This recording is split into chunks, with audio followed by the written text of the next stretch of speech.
Selamat datang di channel Tahu Komputer. Di video ini kita akan belajar tentang software, khususnya tentang macam-macam software. Oh iya, video ini berada di playlist Belajar Komputer Dasar dan sudah sampai video ketiga. Bagi yang belum nonton video ke-1 dan kedua, saya sarankan kalian nonton terlebih dahulu. Kalau sudah, mari kita mulai belajar.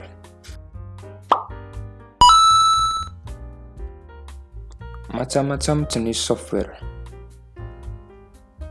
Sebelum kita membahas tentang macam-macam software, ada kalanya kita tahu apa pengertian dari software.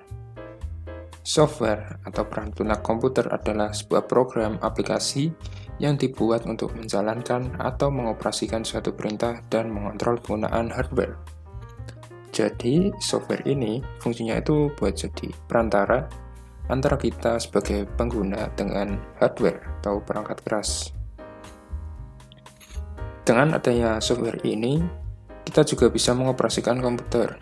Ya, tanpa adanya software, maka kita tidak bisa mengoperasikan komputer karena cuma ada hardware. Tanpa adanya software, maka tidak bisa dioperasikan. Nah, selanjutnya kita masuk di pembagian software. Software ini dibagi menjadi dua, yaitu berdasarkan jenisnya dan berdasarkan distribusinya. Kita awali dengan membahas pembagian software menurut jenisnya.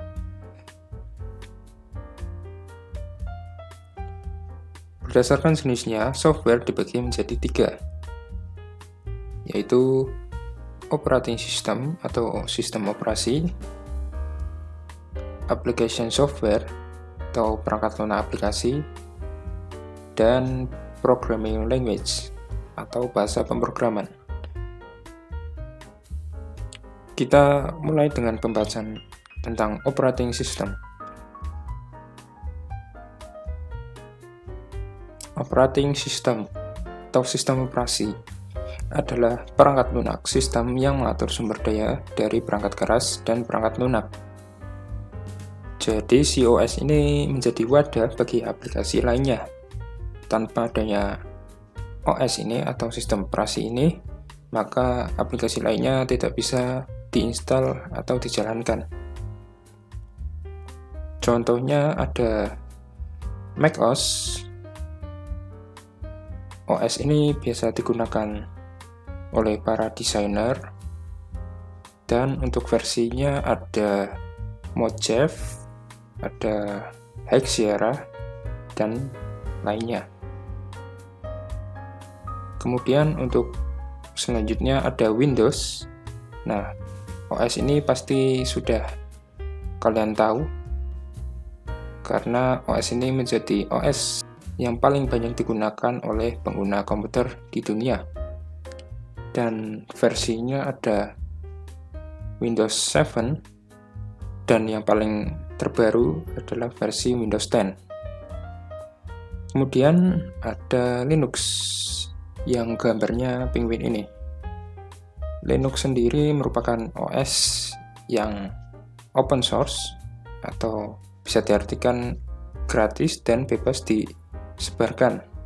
Kalau yang Windows, macOS ini berbayar, jadi kita harus mengeluarkan uang untuk membeli OS ini. Kalau Linux ini dia gratis dan bebas dimodifikasi. Nah, Linux ini ada banyak distro atau macamnya. Salah satunya ada Ubuntu, kemudian ada juga Debian, Linux Mint, dan masih banyak lagi. Oke. Selanjutnya kita membahas tentang application software.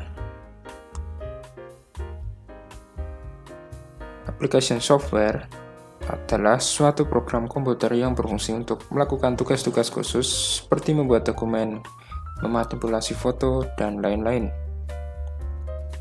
Contohnya, di sini ada aplikasi web browser, yaitu Mozilla Firefox, Jadi aplikasi ini dikhususkan untuk menjelajah internet, browsing, surfing, dan lain-lain.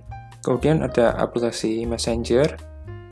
Di sini contohnya ada WhatsApp yang memungkinkan kita untuk saling berkomunikasi melalui pesan teks, telepon, atau bahkan video call. Kemudian ada Microsoft Office. Nah, aplikasi ini biasanya digunakan untuk keperluan perkantoran seperti mengetik laporan, surat menyurat, kemudian presentasi, dan lain-lain. Selanjutnya ada aplikasi desain, contohnya Photoshop. Nah, aplikasi ini digunakan untuk memanipulasi foto, membuat poster, dan masih banyak lagi. Kemudian ada aplikasi editing video. Di sini contohnya Adobe Premiere. Jadi aplikasi ini digunakan untuk video editing. Kemudian ada juga aplikasi antivirus, contohnya Smartdev.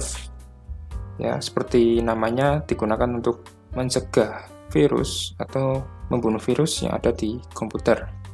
Dan masih banyak jenis aplikasi lainnya. Selanjutnya, yang terakhir ada programming language atau bahasa pemrograman. Programming language atau bahasa pemrograman adalah instruksi standar untuk memerintah komputer. Nah, jadi kalau kalian pernah dengar istilah ngoding, kalau nggak tahu, ngoding itu gampangnya kita membuat sebuah program dengan menggunakan kode atau sintaks. Kalau kalian misal pakai aplikasi seperti WhatsApp, itu untuk membuat aplikasi tersebut harus melalui proses ngoding ini. Nah, ngoding itu pasti menggunakan salah satu bahasa pemrograman. Nah, contohnya ada beberapa bahasa pemrograman. Di sini ada Python, kemudian C++, ada PHP, dan ada Java. Nah, masing-masing bahasa pemrograman ini digunakan sesuai dengan kebutuhan dan keperluan dari project yang akan dibuat. Oke, kita akhirnya telah selesai belajar tentang pembagian software berdasarkan jenisnya. Nah, untuk selanjutnya kita akan membahas tentang pembagian software berdasarkan distribusinya. Tetapi untuk pembahasan kali ini kita akan lanjutkan di video mendatang. Jadi tetap nantikan video selanjutnya di channel Tahu Komputer ini.